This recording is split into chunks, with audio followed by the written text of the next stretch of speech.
சென்னை விமான நிலையத்தில் தாய்லாந்தில் இருந்து கடத்தி வரப்பட்ட 6 கோடி ரூபாய் மதிப்பிலான சுமார் 6 கிலோ ஹைட்ரோபோனிக் கஞ்சா பறிமுதல் செய்யப்பட்டு கேரள இளைஞர் ஒருவர் கைது செய்யப்பட்டுள்ளார். இதுகுறித்த கூடுதல் விவரங்களை எமது செய்தியாளர் வசந்த் வழங்க கேட்கலாம். வணக்கம் வசந்த், விவரங்கள் என்ன?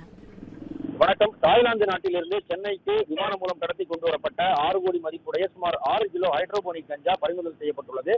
அதாவது தாய்லாந்து நாடு தலைநகரான பாங்காங்கில் இருந்து ஏர் ஏசியா பயணிகள் விமானம் சென்னை சர்வதேச விமான நிலையத்திற்கு வந்தது. அங்கு விமானத்தில் இருந்து பயணிகள் அனைவரும் இறங்கி வந்து கொண்டிருந்தனர். அப்பொழுது சந்தேகத்திற்கு இடமானவர்களை மட்டும் சென்னை விமான நிலைய சுங்கத்துறை அதிகாரிகள் சோதித்துக் கொண்டிருந்தனர். அப்பொழுது கேரளாவை சார்ந்த சுமார் 25 வயது மதிப்புடைய ஒருவரை சந்தேகத்தின் அடிப்படையில் விசாரணை அவருடைய உடைமைகளை எடுத்து ஆய்வு செய்த பொழுது அவருடைய உடைமைகளில் சுமார் 15 பாலித்தீன் கவர்களில் தனித்தனியாக பார்சல்கள் இருந்தன. அதை திறந்து பார்த்த பொழுது அதில் 5.9 கிராம், அதாவது கிட்டத்தட்ட 6 கிலோ எடை கொண்ட ஹைட்ரோபோனிக் கஞ்சாவானது இருந்தது. அதைத் தொடர்ந்து அதனுடைய சர்வதேச மதிப்பானது 6 கோடி ரூபாய் இருக்கும் எனவும் தெரிவிக்கப்பட்டுள்ளது.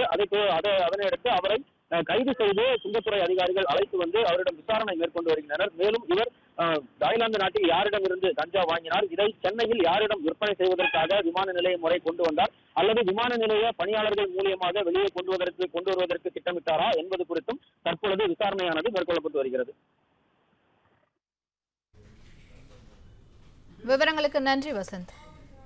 பிளே ஸ்டோர் மற்றும் ஆப் ஸ்டோரில் இருந்து பாலிமர் செயலியை QR கோடு மூலம் பதிவிறக்கம் செய்யுங்கள்.